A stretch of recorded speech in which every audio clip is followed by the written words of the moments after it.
তিনি একত্ববাদের প্রচার করে আল্লাহর দ্বীন জমিনে প্রতিষ্ঠিত করার জন্য অগ্নিকুণ্ডের মধ্যে নিক্ষিপ্ত হয়েছেন। জোরে বলেন ঠিক না বেশি? আগুনের মধ্যে ঢুকেছিলেন এবং 40 দিন পর্যন্ত তিনি আগুনের মধ্যেই অবস্থান করেছিলেন। এই তাফসীর বিদ মুফাসসিরিনে কেরাম ইরশাদ করেছেন, আল্লাহর নবী হযরতে ইব্রাহিম আলাইহিস সালাম যতদিন, যে 40 দিন বা 50 দিনের কথা বলা হয়েছে, 40 অথবা 50 দিন যতদিন আগুনটা প্রজ্বলিত ছিল, যতদিন হযরত ইব্রাহিম আলাইহিস সালাম আগুনের ভিতরে ছিলেন, ওই সময় যে নিরাপত্তা পেয়েছেন, যে শান্তি পেয়েছেন, অন্য কোন সময় আর সেই শান্তি পান নাই। জোরে বলেন সুবহানাল্লাহ। আল্লাহ এটা করতে পারেন কি পারেন না? এটা আল্লাহ করতে পারেন।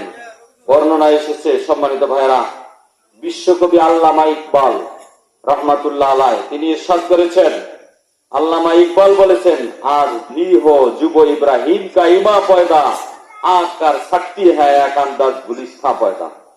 আজও যদি কোন ইব্রাহিমের ঈমান হয় সেরকম, তাকে যদি আগুনের মধ্যে ফেলিয়ে দেওয়া হয়, ঈমান যদি ইব্রাহিমের মতো হয়, ওই আল্লাহ আগুনকে ফুলবাগান বানিয়ে দিতে পারেন। এই ক্ষমতা আল্লাহর আছে, আছে না নাই?